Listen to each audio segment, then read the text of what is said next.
বন্ধুরা দেখুন, দুই বন্ধু একটা পাহাড়ের উপর রাস্তা দিয়ে ওরা একটা গন্তব্যে যাচ্ছে। কিন্তু যাইতে যাইতে মানে এমন রাস্তার ভিতরে পড়ে গেছে ওরা। মানে এখন মানে এক বন্ধু নিচে পড়েই গেছে, মানে পড়ে গেছে, আরেক বন্ধু এসে মানে তাকে হেল্প করে আসে, উপরে উঠাচ্ছে। তো বন্ধু দেখতে থাকুন যেন কি ভয়ঙ্কর অবস্থা তারা, মানে মানে মাঝামাঝি পড়ে ভয়ঙ্কর অবস্থার মধ্যে পড়ে গেছে তারা। তো আমাদের হয়তো বা বাংলাদেশে এরকম পাহাড়ি এলাকা নাই, এরকম রাস্তা নাই, মাশাআল্লাহ অনেক ভালো। তো বিদেশে যারা মানে চায়না দেশ কিংবা অন্য দেশে দেখেন কত মানে কষ্ট করে চলতে হয় তাদের।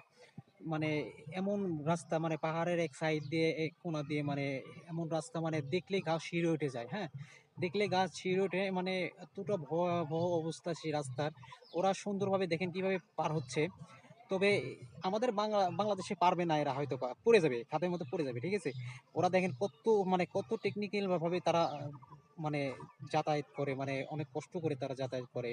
রাস্তাঘাট মানে ভালো তো নাই, বিদেশে তো ভালো রাস্তাঘাট পাওয়া মুশকিল। তো দেখেন পাহাড়ের সাইডে রাস্তা সুন্দরভাবে কেটেছে, কেটে মানে চিকন করে শুলি করে মনে করেন ওরা যাতায়াত করে। দেখেন যাইতে লেগে কি অবস্থা, মানে পড়ে গেছে, খাদের ভিতরে পড়ে যেতে লেগেছে। সেই বন্ধু আরেক বন্ধু এসে হেল্প করার জন্য চেষ্টা করতেছে। জানি না শেষ পর্যন্ত আসলে ওই খাদে থেকে উঠতে পারবে কিনা, না খাদে পড়ে যায়, আমি জানি না। তবে লাস্ট পর্যন্ত আপনারা দেখতে থাকুন যে ভিডিওতে কি হয়। লাস্ট পর্যন্ত আপনারা দেখতে থাকুন ভিডিওতে কি হয়, ঠিক আছে। আমি আমিও কন্টিনিউ করতে আছি, দেখুন আপনারাও দেখুন আমার সঙ্গে, ঠিক আছে। ধন্যবাদ সবাই।